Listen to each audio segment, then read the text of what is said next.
Maya Chen stared at her holographic display, watching her grade point average hover dangerously close to academic probation. The pulsing red numbers seemed to mock her as they floated in the air of her cramped dorm room at the Earth Interstellar Academy. 3 years of dedicated study in xenobiology, and it all came down to one final exam in advanced alien cognitive systems. The problem wasn't lack of effort. Maya had always been fascinated by alien life forms, spending countless hours in the Academy's xenobiology labs. But Professor Vixthal's course was different. The Arcturian scientist approached the subject with such complexity that even the brightest human students struggled to keep up.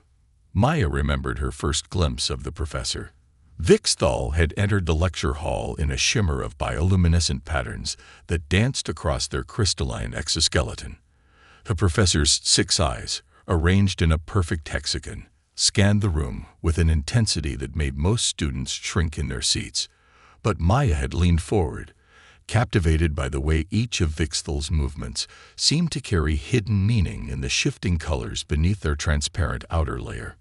Human minds, Vixthal had announced on that first day, are remarkably linear. You see patterns where there are none, and miss the obvious connections that exist in multidimensional thought. This course will challenge everything you believe about consciousness itself. Now, with final exams approaching, Maya knew she needed help. She gathered her courage and made her way to Vixthal's office in the xenology wing. The door was a sheet of living crystal, similar to the professor's exoskeleton, and it pulsed with gentle colors as she approached.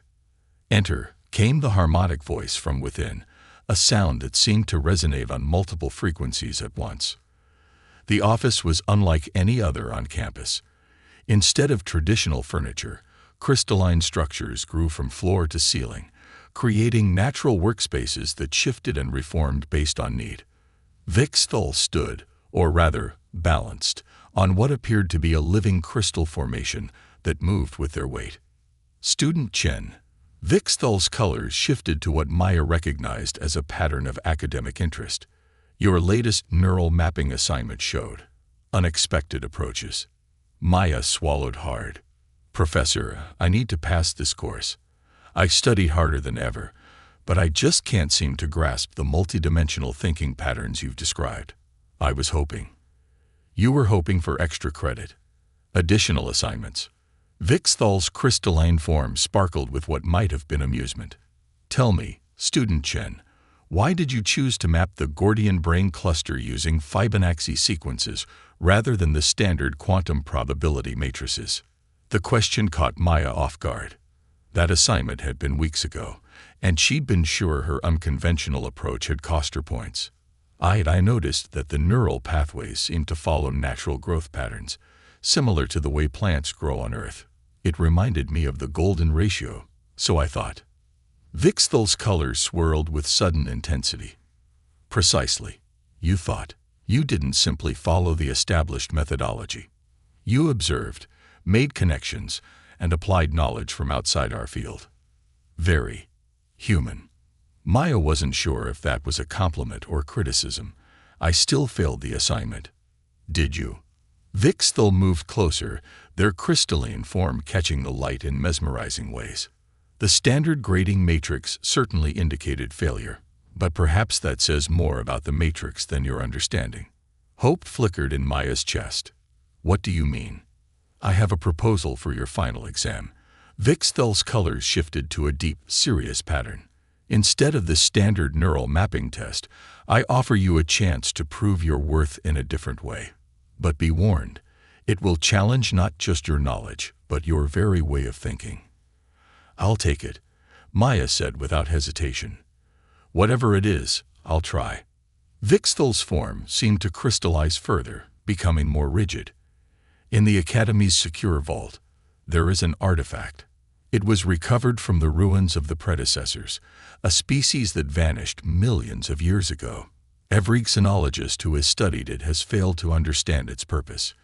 If you can decode its meaning, you will pass my course. Maya's hope began to fade. If the best xenologists couldn't figure it out, how could I possibly? Because, Vixthal interrupted, their colors forming patterns Maya had never seen before. They all approached it with the same multidimensional thinking that you struggle with. Perhaps what this artifact needs is a different perspective entirely. A human perspective. Maya left the office that day with an access card to the vault, and the growing suspicion that this was more than just a final exam. As she walked back to her dorm, her mind was already racing with possibilities. The predecessors were legendary, their artifacts scattered across the galaxy like breadcrumbs, leading to some greater mystery. What could one of their devices be doing in the Academy's vault? And why did Professor Vixthal seem so certain that a struggling human student might succeed where others had failed? Little did Maya know, but her professor's colors had shifted to a pattern of urgent anticipation as soon as she left, a pattern that hadn't been seen in Arcturian society for over 1,000 years, the pattern of imminent revelation. The Academy's vault was located 5 levels below ground, in a section of the building that predated Earth's first contact with alien civilizations. Maya's access card led her through 3 separate security checkpoints, each combining both human and alien verification systems. At the final door, she found herself in a room that seemed to absorb light itself. Identification confirmed. "Welcome, Student Chen," announced a synthetic voice as soft blue lighting gradually revealed the chamber's contents. The vault was a vast circular room filled with artifacts from across the galaxy, each contained within its own stasis field. But Maya's attention was immediately drawn to one particular display. In the center of the room, floating within a shimming force field, was what appeared to be a simple crystalline sphere about the size of a basketball.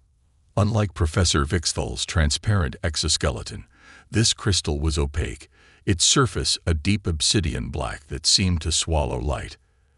As Maya approached, she noticed something odd. Despite the sphere's apparent solidity, its surface seemed to shift and ripple when viewed from different angles, like oil on water. The information panel beside it was surprisingly sparse. Predecessor artifact number 47. Function unknown. Material composition. Inconclusive. Age. Estimated 2.3 million years. Maya pulled out her datapad and began recording her observations. The sphere appears to be made of some kind of crystal, but it doesn't match any known crystalline structure in our database. She muttered to herself, a habit from long hours in the lab. Surface patterns suggest some kind of fluid dynamics, but in a solid state. She spent hours documenting every detail she could observe. The way light bent around the artifact rather than reflecting off it. The subtle temperature variations she detected when holding her hand near different parts of its surface.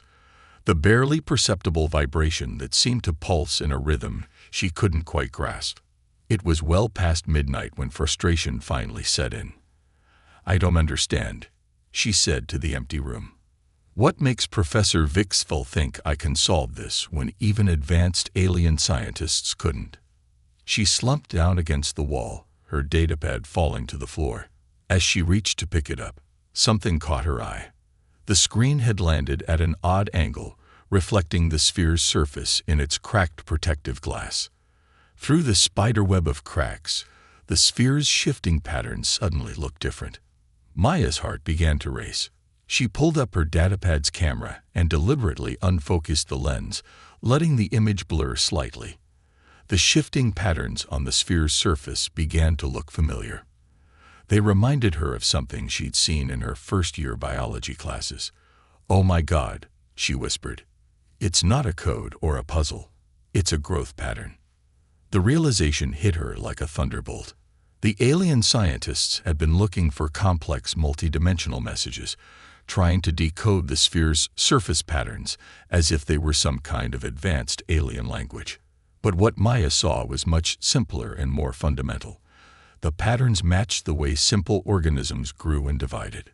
She quickly pulled up archived footage of bacterial colony growth from Earth's prehistoric periods. The way the colonies spread and organized themselves was remarkably similar to the patterns on the sphere's surface. It wasn't just similar, it was identical, just operating in 3 dimensions instead of 2. Maya's hands trembled as she typed notes into her datapad. The predecessors hadn't created a device or a message. They had created artificial life, or at least a simulation of it, frozen in a moment of time like a photograph. But why? What were they trying to preserve or demonstrate? As if responding to her revelation, the sphere's surface began to pulse with a new intensity. The patterns shifted faster, and Maya could have sworn she heard a faint humming coming from within it. She reached out instinctively, her hand stopping just short of the force field. "Student Chin." Professor Vixthal's harmonic voice made her jump. She hadn't heard them enter the vault. "I see you've made progress." Maya turned to find her professor's crystalline form glowing with patterns she'd never seen before. "Professor, I think I understand what this is, but not why it's here. It's showing the growth patterns of primitive life forms, similar to Earth's earliest bacteria. But why would an advanced civilization like the predecessors create something like this?" Vixthal moved closer to the sphere, their own crystalline structure seeming to resonate with it. "Perhaps," they said softly, "they were trying to preserve something they feared would be lost. Or perhaps they were leaving a message that only a species who had witnessed the same evolutionary journey could understand." "What do you mean?" "The predecessors vanished at the height of their civilization, leaving behind artifacts across the galaxy. Most species, including my own, emerged into consciousness through very different paths than yours. We never experienced the slow march of evolution from single-cell organisms to complex life. But humans," Vixthal's colors shifted to something almost like reverence. "Humans carry that entire journey in their genetic memory." Maya looked back at the sphere with new understanding. "You didn't choose me for this because I was struggling with multidimensional thinking. You chose me because I'm human." "I chose you," Vixthal corrected, "because you were struggling with multidimensional thinking, yet still seeking to understand it. Because you apply human perspectives to alien problems. And because you just proved my hypothesis correct." The sphere's humming grew louder, and its surface patterns began moving with purpose, as if awakening from a long sleep. Maya realized this wasn't just a final exam. She had stumbled onto something much bigger, something that connected Earth's primitive past to one of the greatest mysteries in the galaxy. And judging by Professor Vixthal's rapidly shifting colors, they had been waiting for exactly this moment. The sphere's humming had risen to a pitch that made Maya's teeth vibrate. Its surface was now rippling like a disturbed pond, the bacterial growth patterns morphing into increasingly complex forms. Professor Vixthal's crystalline body resonated with each new frequency, sending cascades of color through their transparent exoskeleton. "We need to move quickly," Vixthal announced, their harmonic voice carrying an edge Maya had never heard before. "What you've activated isn't just a historical record, it's a warning system. The predecessors left these devices across the galaxy, waiting for a species that could understand their most basic language. The language of life itself." Maya watched in fascination as the patterns on the sphere's surface began to organize themselves into more complex structures. "These aren't just bacterial patterns anymore," she realized. "They're showing evolutionary jumps. Look, there's multicellular organization, then specialized cells, then—" She trailed off as the implications hit her. "Professor, this is showing the entire evolution of life. But it's happening too fast." "Precisely." Vixthal moved to a control panel and began interfacing with it through their crystalline appendages. The predecessors discovered something about the fundamental nature of evolution itself, something that threatened not just their civilization, but all life in the galaxy. They couldn't prevent it, so they preserved these warnings, encoded in a way that only a species who had evolved naturally could recognize. The vault's security systems suddenly activated, sealing them inside as emergency containment protocols engaged. Maya's heart raced as she watched the sphere's display accelerate, showing increasingly complex organisms appearing and disappearing in rapid succession. These patterns, they're not just showing evolution anymore. They're showing devolution. Species breaking down, returning to simpler forms. Vixthal's colors pulsed with urgent confirmation. The predecessors discovered that evolution across the galaxy was approaching a critical threshold. a point where the complexity of life itself becomes unsustainable and begins to collapse back to its original state. They called it the Great Regression. But that's impossible, Maya protested, even as she watched the evidence unfold before her.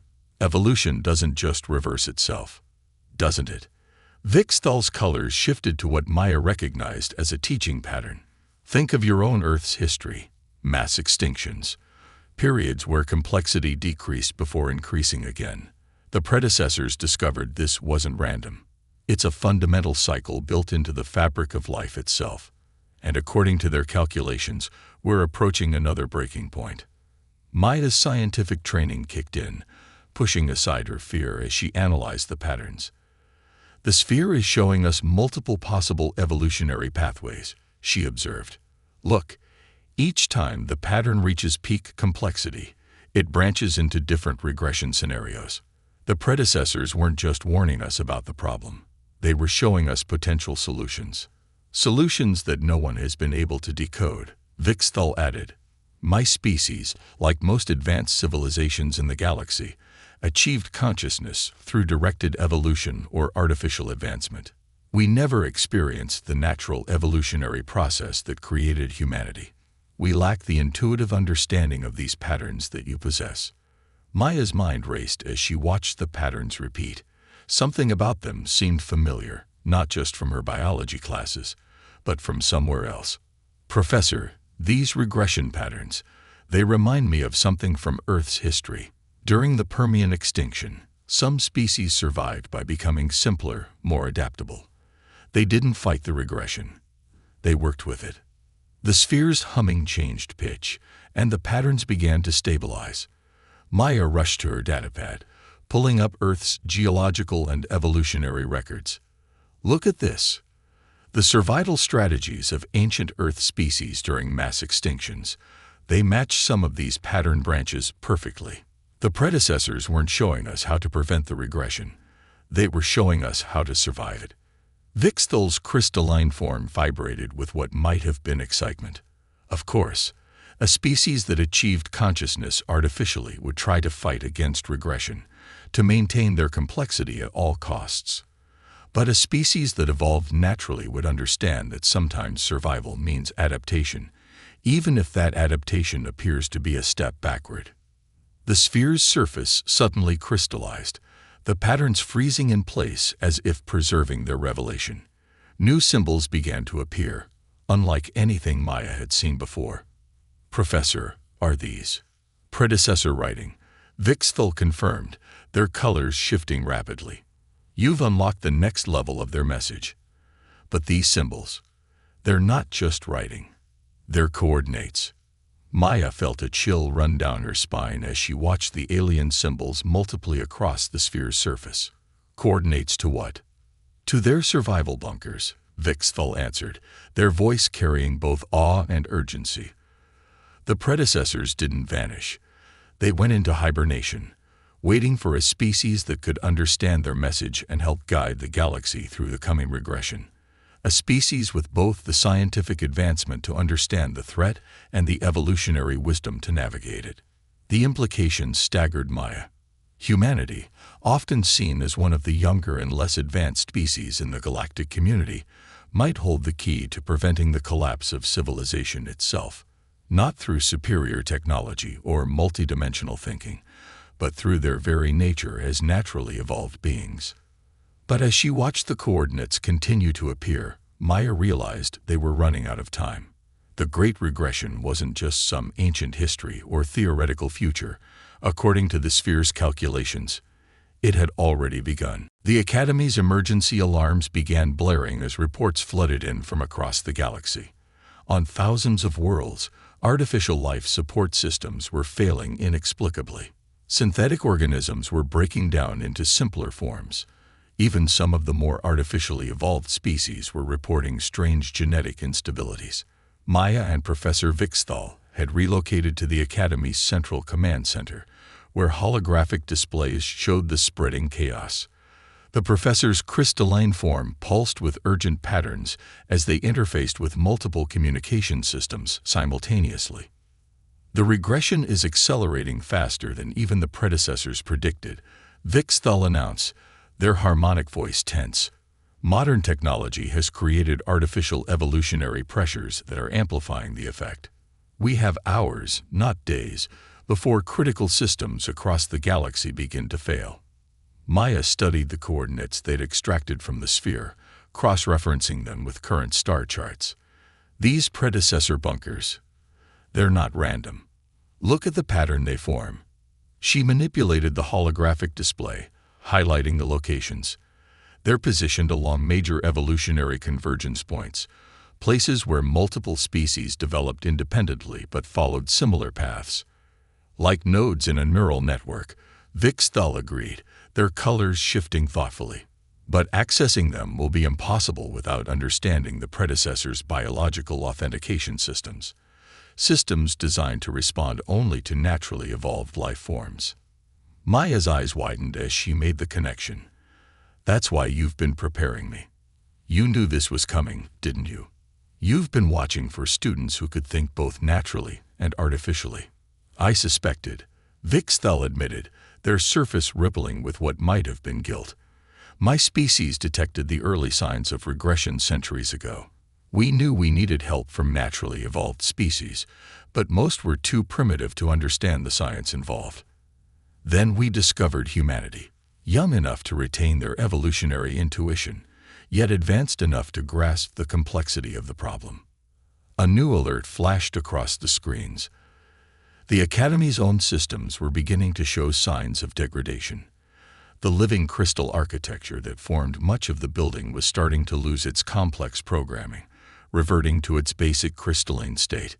We need to move now, Maya insisted, grabbing her datapad. The nearest predecessor bunker is only 3 light-years away. If we can activate just one of them, it might provide the knowledge we need to slow the regression. The Academy ships are all bio-integrated, Vixthal pointed out, their colors dimming. They'll be affected by the regression before we can reach the bunker.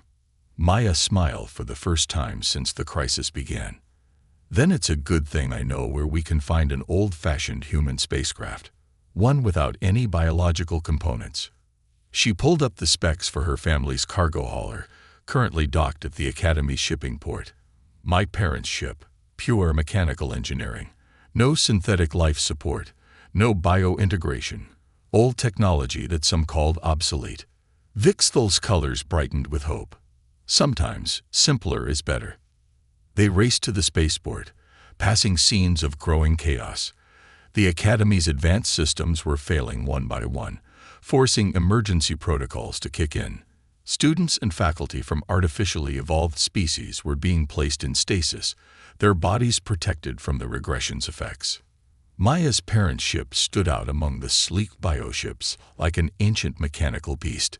Ital was scared from years of meteor impacts and space dust, its systems run by good old-fashioned computers and mechanical parts. As they approached, Maya felt a surge of pride in her family's outdated vessel. The regression won't affect it because there's nothing biological to regress, she explained as they boarded. We might not have quantum drives or neural interfaces, but she'll get us there. The ship's engines roared to life, a stark contrast to the silent efficiency of modern vessels. As they broke orbit, Maya could see other ships falling out of the sky as their bio-integrated systems failed.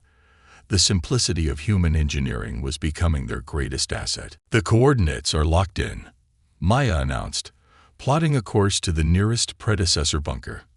But Professor, even if we reach it, how do we know what we'll find will actually help? The predecessors faced this same crisis and chose to hide rather than solve it. Vixthal's crystalline form had taken on a deep, resonant pattern that Maya had never seen before. Perhaps they weren't hiding, the professor suggested. Perhaps they were waiting for a species that could understand both the problem and the solution, a species that carries within them the memory of both regression and advancement. The stars streaked past as the old cargo ship pushed its engines to their limit. Maya felt the weight of responsibility settling on her shoulders. Humanity's greatest weakness, their relatively primitive development, might prove to be the galaxy's salvation. but only if they could reach the bunker in time. As if to emphasize the urgency, Maya's datapad showed new alerts. The regression was spreading exponentially now. Advanced civilizations across the galaxy were going dark as their technology failed. The great web of artificial life that connected the galaxy was unraveling, thread by thread. They were in a race against time, flying an obsolete human spacecraft toward an ancient alien bunker, hoping to prevent the collapse of civilization itself. And their only real advantage was the fact that humans, through sheer chance, had evolved the old-fashioned way. Maya checked their heading one more time, watching the regressions spread across their star charts. They had 4 hours until they reached the bunker. The question was, would there be anything left of galactic civilization by then? The predecessor bunker hung in space before them like a dark star, its surface showing the same oil-slick patterns as the sphere in the Academy's vault. Maya's family's cargo ship, now the only functioning vessel in the sector, approached cautiously. Their sensors, primitive by galactic standards, but still working perfectly, showed the structure was roughly the size of Earth's moon. No obvious entrance, Maya noted, scanning the surface. But these patterns, they're similar to what we saw before. Growth cycles, but more complex. Vixthal's crystalline form had begun to show signs of strain, their usually transparent surface becoming cloudy in places. The regression was affecting them too, though they fought to maintain their higher functions. The predecessors would have left an entry point that only naturally evolved life could recognize, something that artificial or directed evolution would overlook. Maya studied the patterns more closely, remembering her original insight about bacterial colonies.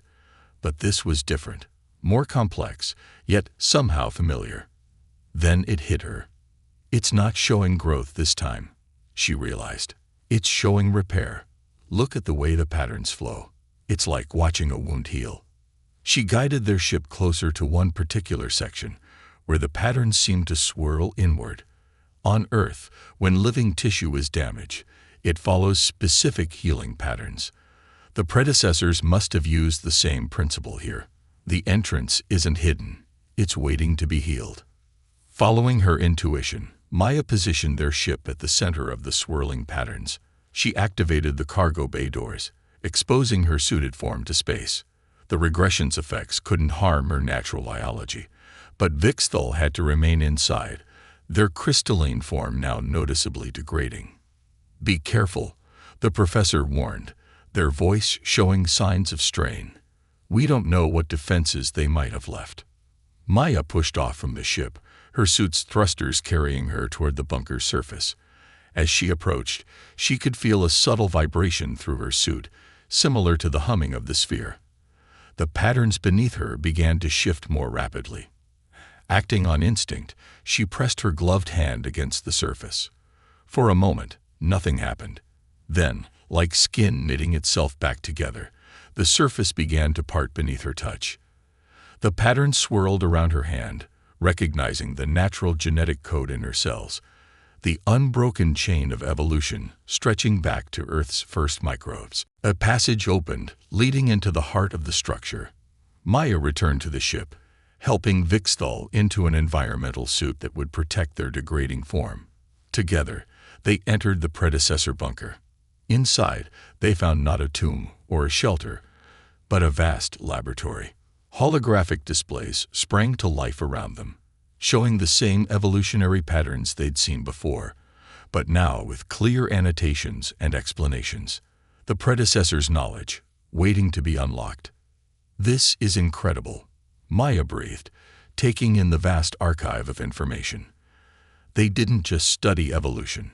They mapped its entire process across the galaxy, every possibility, every pathway, and every cycle. Vixthal added, their voice weak but determined.